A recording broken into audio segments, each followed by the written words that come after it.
நீங்க நினைக்கிறது நடக்கும்.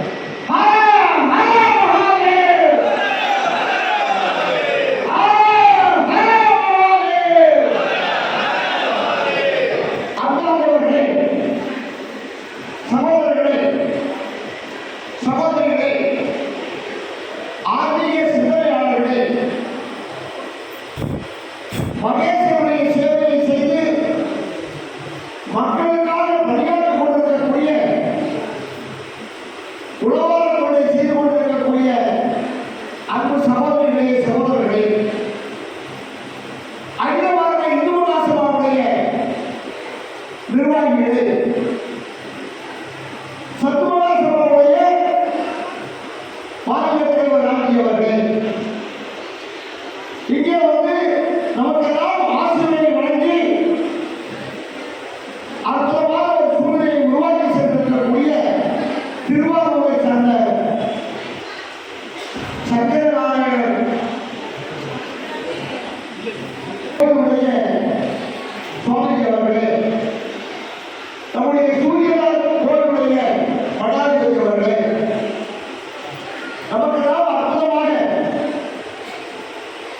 ஒரு ஆன்மீகத்தையும் ராஜராஜ சோழனுடைய சிந்தனையையும் மனதிலே உருவாக்கி அதை வெளிக்கொண்டு வருவதற்காக உழைத்துக் கொண்டிருக்கக்கூடிய அருமைக்குரிய தம்பி மோகனவர்களே,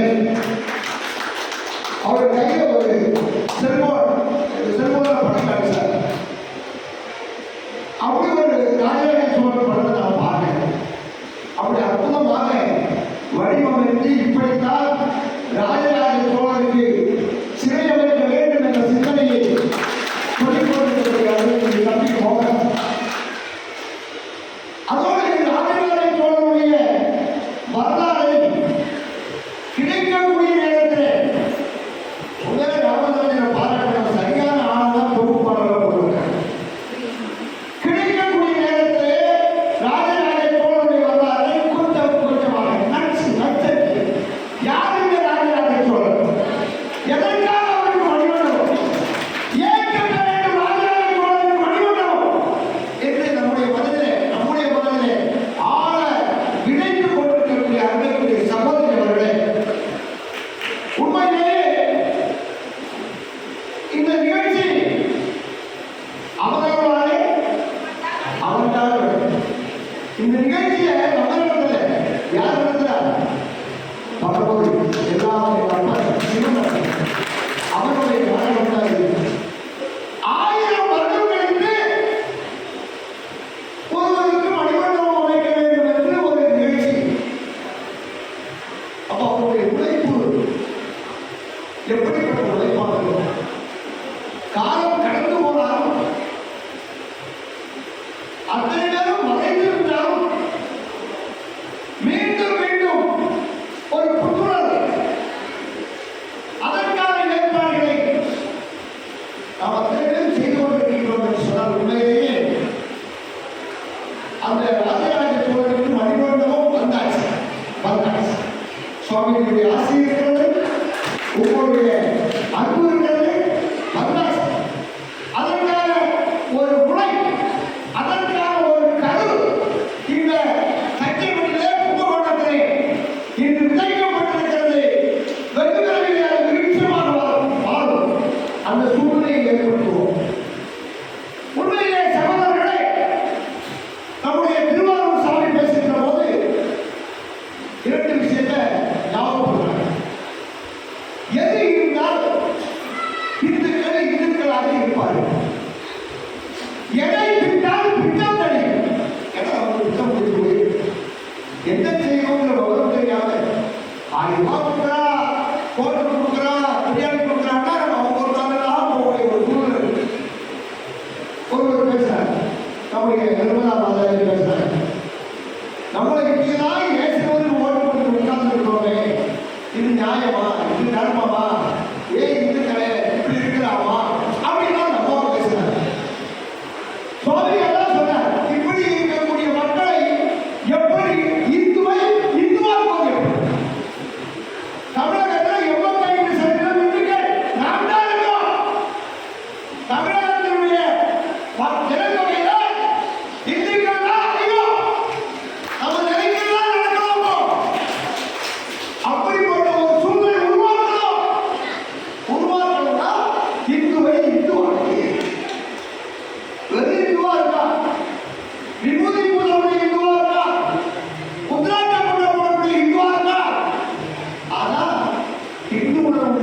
சுவாமி இந்து உலகுள்ள இந்துக்களை உருவாக்க வேண்டும் என்று அந்த சங்கர நாராயண மனத்தை சேர்ந்த சுவாமி சொன்னார். ரெண்டு விஷயம் சொன்னார். இந்த மக்களை எப்படி உருவாக்குவது? கிராமத்தோறும் இந்துக்களுக்கு தேவாரம், திருவாசகம், ஆன்மீகம் இதெல்லாம் சொல்லு. இதெல்லாம் உங்களுக்கு தெரியும். இங்க சிதம்பரத்தில் ஒரு சகோதரி கோயம்புத்தூர் போன் பண்ணாங்க. வந்திருக்காங்களான்னு கேட்கிறேன். வந்திருக்காங்களா? வந்திருக்கலாம். அவங்க சொன்னாங்க அவங்க கன்னியாகுமரி மாவட்டத்தை சேர்ந்தவங்க. அவங்களுக்கு சமயத்தை எப்படி போதிப்பது என்பது தெரியும். ரொம்ப சிம்பிள். நம்ம தம்பி துறையாக இருக்கிறாங்க. அவர் கன்னியாகுமரி மாவட்டத்தை சேர்ந்தவர். அவர் புத்தகம் எழுதியிருக்கிறார். கன்னியாகுமரி மாவட்டத்தில் ஒரு ஆசிரமம் இருக்கு. அங்கேயும் இந்த வேலை செய்யறாங்க. கிராமம் தோறும் ஆன்மீகம். அவர் இந்து தர்ம பாதுகாப்பு வகுப்பு நடத்திட்டு இருக்கிறார். கிராமம் தோறும் உட்கார்ந்து இருந்து ஒரு 2 மணி நேரம் ஆன்மீகத்தை சொல்லிக் கொடுக்கிறார். ஆர்வத்தை சொல்லிக் கொடுக்கிறார். அறிவு சார்ந்த விஷயங்களை சொல்லிக் கொடுக்கிறார். அதை சொல்லிக் கொடுங்கள் என்று நம்முடைய சுவாமிஜி சொல்றார். நம்ம எல்லாரும் நம்முடைய கிராமங்கள் நம்முடைய குழந்தைகளுக்கு சுவாமிஜி சொன்னாங்க, நம்மளோட நின்று போகக்கூடாது. நம்முடைய குழந்தைகளுக்கும் அதை கொண்டு போகணும். யார் கொண்டு போவாங்க? அது நம்ம ஒவ்வொருத்தருடைய சேவர்களுடைய சகோதரி நான் 2வது தடவை பார்க்கிறேன். ரொம்ப அற்புதமான அந்த அம்மா. உணவாக கொண்டு செய்வது ஒரு உன்னதமான கொண்டு, உன்னதமான பணி. உண்மையிலே உங்க அண்ணனுடைய பாதங்களை கொண்டு நாங்கள் வழங்குவோம். அதான் உண்மை. நாங்கள் செய்கிறார்கள், நீங்கள் செய்து கொண்டிருக்கிறீர்கள். இறைவனுக்கு கொண்டு சென்றிருக்கீங்க. அதனால்தான் தம்பிகள் நாமளுக்கு உங்களுக்கெல்லாம் அப்பர் விருது கொடுக்க வேண்டும் என்று கூறியிருக்கிறார். அப்பர் உங்களுக்கு தெரியும். கையில் பூவை வச்சிருப்பார். அந்த பாசியை அழிப்பதற்காக ஆயுதத்தை வச்சிருப்பார். அவருடைய வேலையே அதுதான். பிறவி பெருக்கள் நீந்துவன் நீந்தால் இறைவனடி செய்கிறார். பிறவி பெருக்கள் நீந்தோம்னா இந்த மாதிரி காரியத்தை தான் செய்யணும். இங்கெல்லாம் சிவனுக்கு நெருக்கமானவர், இறைவனோடு இருக்கக்கூடியவர், இறைவனை பற்றி தெரிந்து கொண்டிருக்கக்கூடியவர். உத்திராட்டம் தைக்கலாமா தைக்கக்கூடாதா, விபூதி போடலாமா போடக்கூடாதா என்று நினைக்கக்கூடிய இந்த மாறுபட்ட சூழ்நிலை காலகட்டத்தில் எத்தனை விபூதியை பூசிவிட்டு ஓம் நம சிவாயா என்று சொல்வதற்கு கவலையே இல்லாமல், பயப்படாமல், அச்சமில்லை அச்சமில்லை அச்சமென்பதில்லையே உச்சி மீது வாயிலிருந்து வீழ்கின்ற போதிலும் நாங்களே நமச்சிவாய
அப்படி போகும்.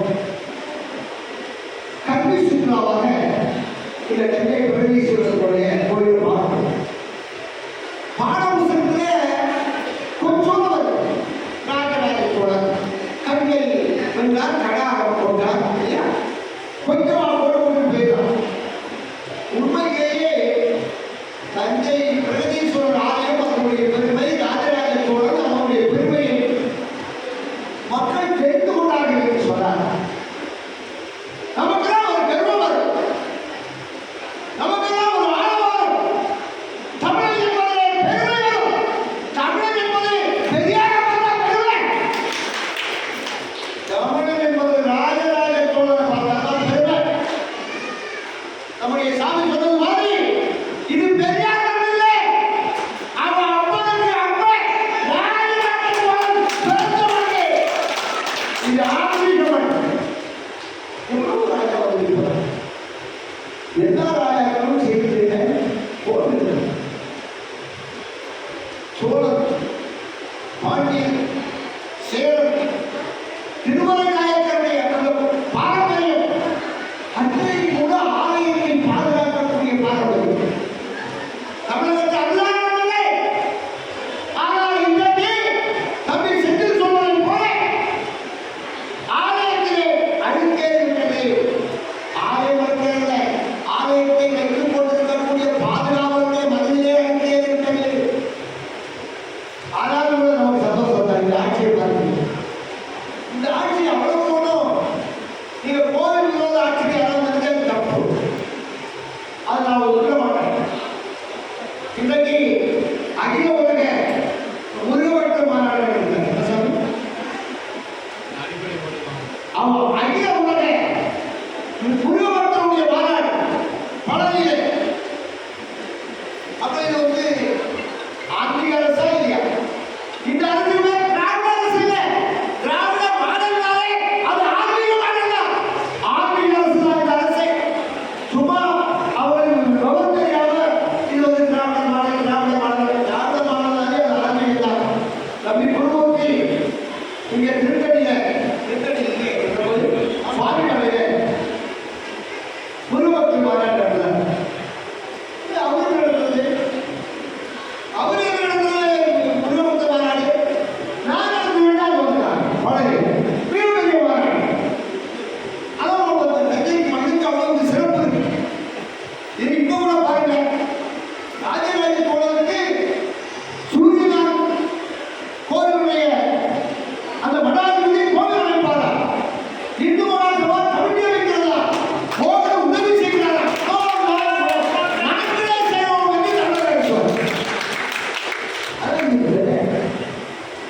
உண்மையிலேயே நம்முடைய எண்ணம் வந்து அவசியம் நல்லதாக இருந்தால் அது நல்லபடியாக நடக்கும். இங்க வந்திருக்கக்கூடிய அத்தனை பேருடைய எண்ணமோ வீட்டுக்கு காசு கொண்டு போகிற எண்ணம் இல்லை. என் அப்பன் சிவனுக்கு தொண்டு செய்யணும் என்ற எண்ணம், நம்முடைய இறைவனுக்கு தொண்டு செய்யணுங்கிற எண்ணம். அதனால்தான் இவர்களுக்கு ஒரு பரந்த வரலாம். என்னாடிய சிவனை போட்டி எந்நாட்டவருக்கு விரைவாகும். தென்னாட்டு மட்டும் இல்லை, எல்லா நாட்டிலும் இறைவனும் வாழும். அது வேற பேர்ல வந்தாலும் சரி, இந்த பேர்ல வந்தாலும் சரி, ஆளாவும் சரி, நமக்கு எல்லாமே சொல்லணும். இப்படிப்பட்ட ஒரு பரந்த வளர்ப்பான இறைவர்கள் இருக்கு. அது உண்மையிலே நம்முடைய தேசமும் அப்படிப்பட்டது. இந்த தேசத்திற்கு உண்மையான விசுவாசி யாரு?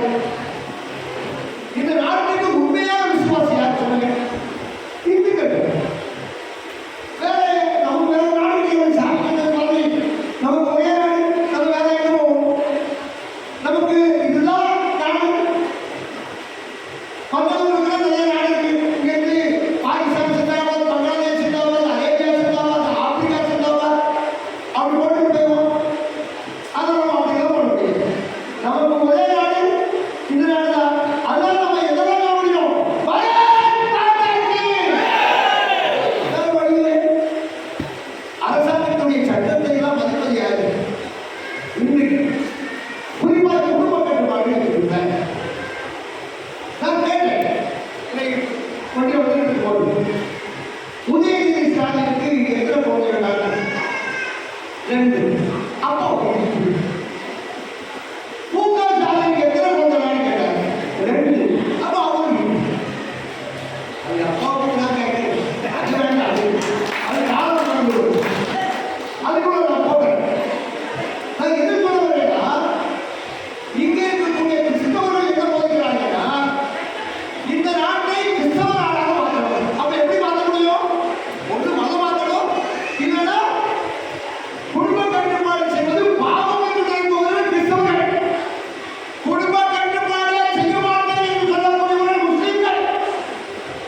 அரசாங்கம் என்ன சட்டம் போடுது? 1 பேர் வேண்டாமா, 2 பேர் வேண்டாமா? அது அப்படியே கடைபிடிக்கக்கூடிய ஒரே ஒரு ஜீவன் இந்து. அப்ப இந்த நாட்டினுடைய அரசாங்கத்திற்கு, இந்த பாரத தேசத்தினுடைய அரசுக்கு கட்டுப்பட்டு நடக்கக்கூடிய ஒரே ஒரு ஜீவன் இந்து, இந்து, இந்து. ஆகையால இது இந்துஸ்தான், இது இந்துக்களுடைய தேசம். நாமெல்லாம் இந்துக்கள், நாமெல்லாம் இந்துக்கள் தானே? நாமெல்லாம் இந்து ஊராட்சி, நாமெல்லாம் நமக்கு தேவை ஒற்றுமை. இந்த ஒன்று இருந்தால் போதும். எதை வேண்டுமானாலும் சாதிக்கலாம். தம்பி வரும்போது சொல்லிட்டு இருந்தார், விநாயகர் சதுர்த்திக்கு விஜய் வாழ்த்து சொல்லல. அது எப்படி? அவன் நம்பிக்கை நெத்திர பொண்ணு வச்சான், பொண்ணு வச்சான், அதெல்லாம் நடிப்பு சார். அவ்வளவு பெரிய நடிப்பா, இத்தனையும் நடிப்பா அப்படி கேட்டது மாதிரி அவருக்கு ஆசை வாங்க வேண்டியது தேவை. நமக்கு வந்தது, நமக்கு வாழ்த்து சொல்ல வேண்டியது குருமார்கள், நமக்கு வாழ்த்து சொல்ல வேண்டியது நாய்கள், நமக்கு வாழ்த்து சொல்ல வேண்டியவர் சித்தர்கள். இவங்கெல்லாம் யாரு? மக்கள் இவங்க சொல்லுடைய வாழ்க்கையில நம்ம கேட்கல. இவங்க வாழ்த்துக்கள் நமக்கு தேவையில்லை. நமக்கெல்லாம் பெரியவருடைய ஆசை, அதான் வாழ்க்கை. தீபாவளிக்கு பண்டிகை போனா நீங்க வேற எங்கே வாழ்க்கை கேட்க போறீங்க? பெரியவங்க தான் போறீங்க. அப்போ நம்ம ஆசை கொடுக்கக்கூடிய மனதை யாருக்கு? சித்தர்கள் கேட்டாங்க. அதனால இவங்க ஒரு கட்சி ஆரம்பித்தார், அவங்க ஒரு கட்சி ஆரம்பித்தார். அதனால ஒரு நாய் அவர்கள் அவருடைய பிழைப்புகளுக்காக செய்யறாங்க. போகட்டும், அதெல்லாம் போகட்டும். ஆனால் நமக்கு நம்முடைய மதத்தான் உதவி. எல்லாரும் சொன்னாங்க, இந்துக்களுக்கு ஒற்றுமை இல்லை, இந்துக்களை ஏசினாங்க. ஆனால் இந்துக்களை பொறுத்தாலும் இந்து கேட்கணும், இந்துக்களை பொறுத்தாலும் இந்து கேட்கணும். உதாரணத்துக்கு ஏசுனா, முஸ்லீமை ஏசுனா அத்தனை முஸ்லீம் வந்து சேர்ந்து போகும். பார்வையாளர் ஏசுனா அத்தனை பேர் வந்து சேர்ந்து போகும். ஏசுனாவை பேசிக்கிறான். ஆனா இந்துவை ஏசுனா நம்ம கண்ணுக்கு மாட்டோம், சித்தம் போக்கு ஜோம் போக்கு, அவன் திருப்பதியை பழகிக்கிறான், போடா போடா அப்படி போயிட்டு. இதான் பண்ணுறேன். அதனாலதான் பங்களாதேஷில் இந்துக்களை விரட்டி விரட்டி அடித்து போனாங்க. இந்து பெண்களை எல்லாம் அவமானப்படுத்தினான். ஒரு இந்து ஆயிரம் நம்ம உட்கார்ந்து இருந்து வெகுமதி நாகவராஜராம், பத்திரமாவது சீதாராம், ஈஸ்வர அஜாராம், சமூக சம்பதி தேவபகவான் பாடியே அவங்க பிள்ளைகளாம் ஆதரவு. நம்முடைய அரசும் சர்க்காரும் உண்டாகி அதே அவங்க பங்களாதேஷிலிருந்து இங்க வந்து தமிழ்நாட்டில் கிரிக்கெட் மேல வந்துட்டாங்க. பங்களாதேஷ் அவருக்கு வரவேற்பு. அப்போ இந்துக்கள் பலவீனமாக இருக்கிறார்கள் என்ற நினைப்பு அவர்களுக்கு இருக்கு.